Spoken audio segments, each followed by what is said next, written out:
വലപ്പാട് കോതകുളത്ത് പുതിയ ഹൈവേയിൽ അപകടങ്ങൾ തുടർക്കഥയാകുന്നു. കണ്ണു തുറക്കാതെ ഹൈവേ അധികൃതർ. വ്യാഴാഴ്ച ഉച്ചയ്ക്ക് നിയന്ത്രണം വിട്ട കാർ ഡിവൈഡർ അടിച്ച് യുവാവിന് പരിക്കേറ്റിരുന്നു. തിരൂർ സ്വദേശി ശ്രീജിത്തിനാണ് പരിക്കേറ്റത്. തൃപ്പയ ഭാഗത്തു നിന്നും വന്നിരുന്ന കാർ ഡിവൈഡറിൽ ഇടിച്ചു മറിയുകയായിരുന്നു. കാറിന്റെ പല ഭാഗങ്ങളും എഞ്ചിനും ചിന്നിച്ചെതറി 50 മീറ്റർ അകലെ റോഡിൽ കിടക്കുകയായിരുന്നു. 1 മാസം മുമ്പ് ഗുഡ്സ് പിക്കപ്പ് ഇതേ ഡിവൈഡറിലിടിച്ച് ഡ്രൈവർ അപകടത്തിൽപ്പെട്ടിരുന്നു. അന്ന് ഫയർഫോഴ്സ് എത്തി 1 മണിക്കൂറോളം പണിപ്പെട്ട് വാഹനം വെട്ടിപ്പൊളിച്ചാണ് ഡ്രൈവറെ പുറത്തെടുത്തത്. ഒരാഴ്ച മുൻപ് ഇതേ ഡിവൈഡർ കാരണം ബസ്സും കാറും കൂട്ടിയിടിച്ച് സമീപത്തെ ഒരു വീട്ടിലേക്ക് ബസ് മറിഞ്ഞ് നിരവധി പേർക്ക് പരിക്കേറ്റിരുന്നു.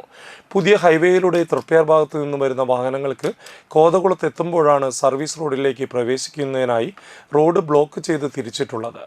കൂടുതൽ മുൻകരുതൽ ബോർഡുകൾ ഇല്ലാത്തത് മൂലമാണ് വാഹനങ്ങൾ അപകടത്തിൽപ്പെടുന്നത്. ഹൈവേയിലൂടെ സ്പീഡിൽ വരുന്ന വാഹനങ്ങൾക്ക് ഡിവൈഡർ ഒരു അപകട ഭീഷണിയാണെന്ന് നാട്ടുകാർ ആരോപിക്കുന്നു. ഡിവൈഡർ ഇവിടെ നിന്ന് മാറ്റിയില്ലെങ്കിൽ അപകടങ്ങൾ തുടർക്കഥയാകും.